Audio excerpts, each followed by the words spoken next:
Z story TV. Hello दोस्तों, आज जो मैं आपको कहानी सुनाने जा रही हूँ वो कहानी है जादुई इफ्तार की। तो चलिए दोस्तों, देख कर आते हैं जादुई इफ्तार की कहानी। परी नगर में मारिया नाम की एक परी रहती थी। मारिया एक मिडिल क्लास परी थी। उसके पापा को एक खजूर का दुकान था बाजार में। खजूर कितना रुपए किलो? अरे सर, आप लीजिए तो। खजूर का कितना पैसा वो मैटर नहीं करता। आप तो हमेशा मेरे पास से ही खजूर खरीदते हैं। ठीक है, फिर तुम मुझे एक कार्टून खजूर दे दो। अच्छा, तुम्हारा घर में सब लोग ठीक है ना? हाँ सर, मेरे घर में तो एक ही लड़की है मेरा। मैं उसको शादी करवाऊंगी, सोच रहा हूँ। दुआओं में याद रखिएगा सर। वैसे एक अच्छा लड़का से मैं मेरे बेटी का शादी करवा सकता हूँ। ठीक है, यही दुआ करता हूँ, अल्लाह तुम्हारे बात सुन ले। फिर शेख साहेब वहाँ से चले जाते हैं, लेकिन उधर शेख साहेब की मनी बैग रख कर चले जाते हैं। अरे ये क्या हुआ? सर तो मेरे दुकान में ही मनी बैग भूल गए। अभी जाकर दे आता हूँ। फिर मारिया के पिता दौड़ के जाते हैं शेख साहेब के पास। सर रुकिए रुकिए रुकिए सर। शेख साहेब गाड़ी में ही उठेंगे, फिर देखा मारिया के पिता उधर है। क्या बात है जलाल? मैंने क्या कम पैसा दिए तुमको? क्या हुआ जलाल, बोलो मुझे। नहीं नहीं सर, आप आपका मनी बैग मेरे दुकान पर ही भूल गए थे, यही लौटाना आया था। फिर उसका मनी बैग लौटाते हैं। सर अगर कुछ बुरा ना माने तो एक बार चेक कर लीजिए, सब ठीक है ना? फिर शेख साहब को जलाल के बातें बहुत ही अच्छी लगी। जलाल, तुम बहुत ही ईमानदार हो, मुझे तुम बहुत पसंद आए। फिर शेख साहेब उसके घर में चले जाते हैं। शेख साहेब की बीवी बिल्कुल भी अच्छी नहीं थी। उसके एक लड़के थे, नाम थे राहत। राहत देखने में बहुत ही हैंडसम लड़के थे।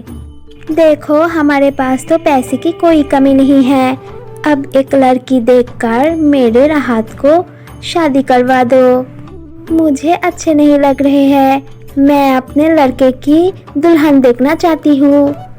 फिर शेख साहब की ध्यान में आते हैं जलाल के भी एक लड़की है। वो लेकर तुम टेंशन मत करो, लड़की मैंने पसंद कर ली। कैसे लड़की पसंद किए है तुमने? दिखाओ मुझे। ठीक है, मैं तुमको दिखाऊंगा। फिर दूसरे दिन शेख साहेब जाते हैं जलाल के दुकान पे और जाके उधर से मारिया की एक तस्वीर ले लेता है और उधर से मारिया के साथ राहत की शादी पक्की कर देते हैं। मारिया देखने में बहुत ही खूबसूरत एक परी थी। राहत और उसके माँ को मारिया परी बहुत ही पसंद आते हैं। ठीक है, लड़की मुझे पसंद आई है, लेकिन लड़की बहुत ही गरीब है। मैं इसके साथ मेरे लड़के की शादी नहीं करवाऊंगी। अरे तुम क्या बोल रही हो? मैं जुबान देकर आई हूँ, इसके साथ ही राहत की शादी होगी। कुछ दिनों के बाद राहत के साथ मारिया परी की शादी हो जाती है। वो दोनों आपस में बहुत ही खुश थे। राहत मारिया को बहुत पसंद करते थे। मारिया जो भी मांगती थी राहत वो तुरंत लेकर आते थे। लेकिन ये सब राहत के मम्मी को बिल्कुल भी पसंद नहीं आती।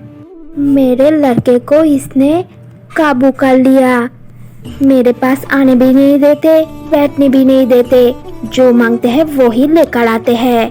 मुझे तो मेरे लड़के कुछ नहीं देते। मारिया घर के बहुत सारे काम करते थे और सासू माँ को बहुत हेल्प भी किया करती थी। फिर भी खातून के आँख में एक भी नहीं भाते थे मारिया परी। देखो मारिया, कुछ दिनों के बाद रमज़ान आ रही है। तुम्हें मुझे मेरे साथ हाथ बटानी है और तुमको रोज़े भी करने हैं। हाँ हाँ माँ, मैं हमेशा ही रोज़े करती हूँ। आप ये लेकर बिल्कुल भी चिंता मत कीजिए और मैं सारे काम भी कर लूँगी। आप तो टेंशन मत ही लीजिए। हाँ हाँ, मैं जानती हूँ कितना हाथ बटाएगी तू मेरा। मारिया धीरे धीरे समझ चुकी थी उसके सासू माँ उससे बिल्कुल भी पसंद नहीं करती है। सुनो ना, कल से रमज़ान शुरू हो रही है। तुम मुझे एक नए से ड्रेस खरीद को दोगे रमज़ान के महीने के लिए? हाँ हाँ मारिया, मैं लेकर आऊँगा तुम्हारे लिए कपड़े आज आने के टाइम पे। ये बात खातून सुन लेती है। सुन, मेरे लिए भी आने से पहले एक ड्रेस लेकर आना।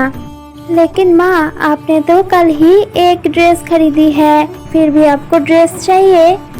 मैं अपने बेटे को बोल रही हूँ, तुझे कुछ बोला क्या?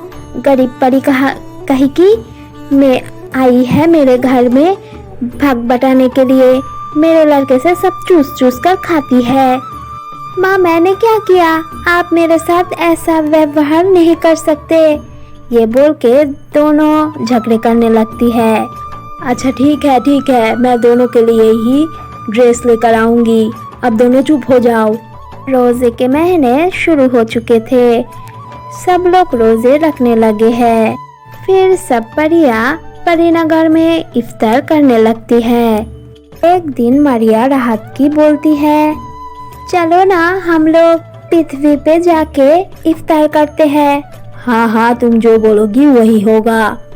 फिर वो लोग जाते हैं पृथ्वी पर इफ्तार करने के लिए। वहाँ पर वे दोनों इफ्तार करते हैं। इफ्तार करने के बाद जो बच जाता है वो उस लोग कूड़े में फेंक देते हैं। वो लोग जा ही रहे थे, तभी मारिया बोलती है, अरे सुनो ना, मैंने मेरा जादुई लाठी पृथ्वी पर ही छोड़ कर आई हूँ, चलो ना लेकर आते हैं। हाँ हाँ चलो, अभी जाते हैं। फिर वो लोग जाके देखते हैं कुछ गरीब लोग वो लोगों की फेंके हुए खाने खा रही है। अरे आप लोग ये खाना क्यों खा रहे हैं? ये सब खाकर ही तो हम लोग खाते हैं, हमें ये सब खाने में कोई दिक्कत नहीं। नहीं, आप लोग ये खाना नहीं खाइए। अरे आप टेंशन मत लीजिए, हम लोग ये ही खाना खा के बड़े होते हैं, हमें कोई दिक्कत नहीं। फिर ये बोल के वो लोग वो खाने खाने लगते हैं। ये देखकर मारिया परी और राहत को बहुत ही दुख होता है। फिर वो लोग परीनगर में चले जाते हैं। दूसरे दिन इफ्तार के टाइम पे वो लोग जब खाना खाते हैं तो वो लोगों के बारे में सोचती रहती है, क्या बात है, खाना कम है या स्वाद नहीं है? नहीं, वैसे बात नहीं है। ये बोलते हुए मारिया सब कुछ बोल देती है। मैं चाह रही थी वो लोगों को मदद करने के लिए। अगर आप लोग सहमत हो तो मैं पृथ्वी पर जाके वो लोगों को मदद करना चाहती हूँ और वो लोगों को इफ्तार भी करवाना चाहती हूँ। ठीक है, इस पे हमें कोई दिक्कत नहीं। तुम लोग जाओ पृथ्वी पर और जाके वो लोगों को मदद करो। हाँ हाँ, तुम जाओ, जाके वो लोगों को मदद करो, हम लोगों को कोई दिक्कत नहीं है बहू। फिर वो लोग पृथ्वी पर जाते हैं, जाके गरीब लोगों के बीच में इफ्तार बांटने लगते हैं। देखिए, ये है सानिया, उसको मैं जादुई इफ्तार दे रही हूँ। ये इफ्तार में आप लोग जो भी खाना चाहे वो ही खा सकते हैं, जो भी आप लोगों का मन करे। अब से आप लोगों को और ना खाने और खाली पेट सोना नहीं पड़ेगा। और आप लोगों को कोई दूसरी चीज चाहिए तो मुझे बुला लेना, मैं आके दे दूंगी। हाँ मारिया ठीक बोल रही है, ये रमजान के महीने हैं, इस महीने में हम लोगों को एक दूसरे की मदद करना चाहिए। हम लोग किसी को भी खाली पेट सोने नहीं देंगे। आप लोग भरपेट खाना खाइए, कोई दिक्कत नहीं। इस जादुई इफ्तार में जो भी मांगिए सब कुछ वो दे देगा। आप लोगों को जो भी चीज चाहिए हम लोगों को बुला लेना, हम लोग आप लोगों को मदद जरूर करेंगे। तुम लोगों को बहुत बहुत शुक्रिया, तुम लोग बहुत बड़े बनो। हाँ मरिया परी, आप लोगों को बहुत बहुत धन्यवाद। हम लोग हर रोज इफ्तार में आप लोगों के लिए दुआ मांगेंगे। फिर मरिया परी और राहत उधर से चले जाते हैं। फिर राहत के घर में सब लोग ये सुनकर बहुत ही खुश होते हैं। बहू, मैंने जो भी किया मुझे माफ कर दो। ये तो माफी मांगने की और देने की महीने है, तुम मुझे माफ कर दो। मैंने बहुत ही अत्याचार किया है तुम्हारे साथ। नहीं नहीं अम्मी, कोई बात नहीं, आप तो मेरे अम्मी हैं, आप तो मुझे कुछ भी कह सकती है, कोई दिक्कत नहीं, आप माफी मत मांगिए। फिर वो लोग राजी खुशी उसके घर में रहने लगते हैं। तो आप लोग देखा जादुई इफ्तार की कहानी, ये हमारी न्यूज़ चैनल है। प्लीज सब्सक्राइब कीजिए, शेयर कीजिए और लाइक कमेंट तो कीजिए ही कीजिए। Bye bye.